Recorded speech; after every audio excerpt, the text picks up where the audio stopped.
This is Unrendered. I'm Chester Connell. Our guest, Halimah DeShong, PhD lecturer at the Capel campus in Barbados on gender studies. We were talking about epistemic violence, gender-based violence, and violent crimes, the three areas that you were dealing with in your lecture.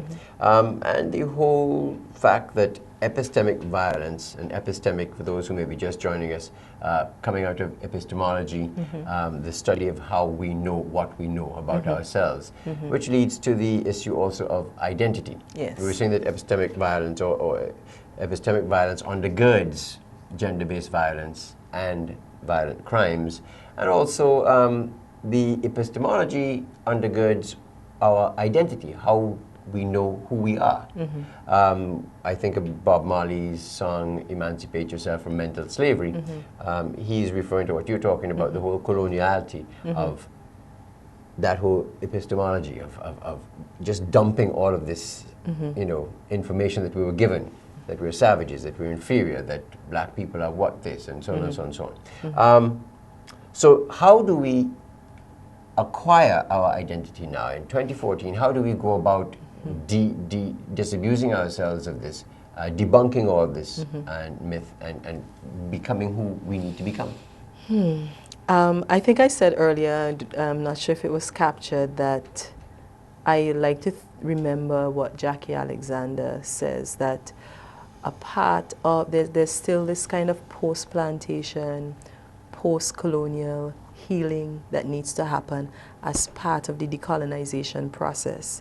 And I think because in our everyday lives, identity issues around who we are not at the forefront of our mind, unless you're in that kind of self-reflexive moment where you're trying to think about, think about self, think about what you've achieved, what you've done. What I think needs to happen, because this goes beyond the personal level, I'm hoping that there's a place to facilitate the opening up of these conversations. When Bob Marley sang that, emancipate yourself from mental slavery, none about ourselves can free our minds, he's making a call for us as individuals to take the step up and say, well, we probably need to think a bit more about the journey, not only ourselves, but our ancestors have taken to bring us to this point. So part of that freeing yourself and emancipating yourself is the acquiring of knowledge. And I'm not just saying this in a strict academic sense, but we have so many avenues and so many people with a kind of historical memory. The oral tradition that we've inherited, I think sometimes we don't appreciate that enough. Learning from grandparents and so on.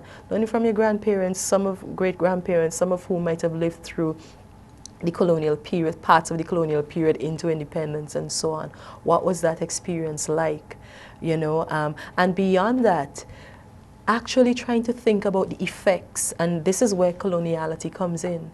Coloniality is an acknowledgement that the colonial, the period of colonialism, not only was it long, but it had significant effects on shaping the contours, the geographies, the outlook, the social systems, the kind of leadership styles and so on that now exist in the Caribbean. It has had a tremendous impact.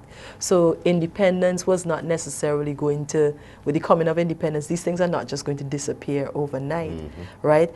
We need the ways in which we need to examine how colonial histories resonate with us. Part of the decolonizing work that Jackie Alexander talks about. So my hope is that in the whole idea of building identities, you don't want these things to be contrived. It's not about trying to recreate a culture or trying to see, okay, so we no longer are able to speaking some of the tongues of our languages of our ancestors. How do we then try to regain that? I think it is more about having a sense of why we are the way we are today, the extent to which the colonial experience has shaped that, the extent to which the post-colonial experience has shaped that. How are we ourselves implicated in the way our societies exist? What can we do, and where do we need to make changes? So I'm saying not only around emancipation or around independence, we need to engage in self-reflection quite a bit more through our conversations, and creating the space for those things to happen as well. How can we move to realizing who we are as spiritual beings? I like to say that we're 99% spiritual beings having a 1% human experience. We're not religious people trying to get spiritual. We are spiritual people just having a human experience. What role did the church play? You're an Anglican, I'm an Anglican. It is an Angled church. It is the English church. Which is one of the main change agents, or one of the main agents of societal development, the Anglican Church and the Christian Church as a whole, the Catholic Church, the Universal Church. And of course, with the church comes the Bible. We know the role that the Bible has played, aside from Guyana and Trinidad, which we mentioned on or off camera. The rest of the Caribbean is mainly English, is mainly Christian. And so we have lots of education or miseducation coming out of the Bible. There are a lot of infantile Christians, people who learned something at their mother's knee at 5 and have not bothered to check in with their, later. So we have things coming out of the Bible, for instance, that say that you are male and female, go forward and multiply, that we have not examined. It is not. How can you have two people having 10 children in 2014? Because the Bible says go forward and multiply. Or the fact that there's a whole range of entities between male and female, lesbian, gay, transgender, intersex. How do you respond to that? That's a big question, a really big question, Chester. But I always say to start with the question on religion.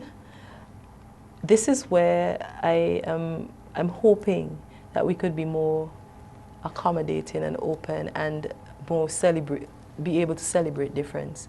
I don't like to use the word tolerance, because tolerance has a kind of subservient, or like I'm only doing this because I'm tolerating you. Yes. I think there's a way in which we can celebrate difference. And religious difference is something I think that's important for us to appreciate. So Rastafari, for instance, has a historical meaning for those who practice it. It is not, and most Rastafari don't necessarily refer to what they practice as a religion. They talk about a way of life, a belief system, that in which not only is there a spiritual dimension, but there's also a politics of Rastafari, which exists in all religions. Each religion would have its own set of politics. But it's about the spiritual uplift of a group of people who experience oppression and so on. So there's that politics of resistance. Right. I think the Rastafari ahead of the game, so to speak. I want to get you back to the Bible. You say you don't want to... The reason why I say that is because the Bible is a text that is important for most Christian denominations in the Caribbean. Yes. But there are several religious texts in general, and there are a lot of similarity across, sort of like the Judeo-Christian. You see similarities within the Quran and the Bible, and so on. And I say that to say, sometimes I'm hesitant to talk about the Bible because there are people who have studied the Bible, who have intimate knowledge of the Bible in ways that I personally don't have. That's fine. You are an expert on gender studies. You have a PhD from... Yes, you're an expert. That's why you sit down here. I only say that because I thought you were going to make a comparison. Oh, no. Yes. You have, coming out of the Bible, the concept that man is the boss of the house and the woman is his helper. And going back to Genesis, that you are in fact just a part of me, because you took a rib out of Adam and made Eve. You're the little helper. Do it, and today you hear fundamentalists, or not even fundamentalists. You hear that's the issue there. There's and I am again, because religion is but one of the several institutions of through which culture and ideas about identity are produced, right? But fundamentalism, I think, might be what is most at the heart of sort of some of the divisiveness And that's around. pervasive. Fundamentalist churches, I find Christian churches are pervasive. There's a kind of hypocrisy that happens where you do have people who are practicing and so on, and then you also have the people who would conveniently quote the Bible for some sins and for some sins and not others. And does that not lead to the gender-based violence, because it says male and female in the Bible, nothing else, no mention of gay, bisexual, transgender, intersex. There's no mention. But we're talking about this is a language created as part of a movement to describe identity issues as it affects identity issues related particular to specific groups of people. So you're talking about a language that didn't exist at the historical moment in which the Bible is being put together that moment. Because the writers of the Bible did not, apparently were not aware that there were such things as transgender or intersex people. No, it wasn't so coded. It didn't exist. Not that you didn't have people who who may have their sexual orientation in accord with the mainstream. That's not what I'm saying. But you're talking about this language around sexuality is very recent, and this language around sexuality exists because of a movement. Yes. That created this language.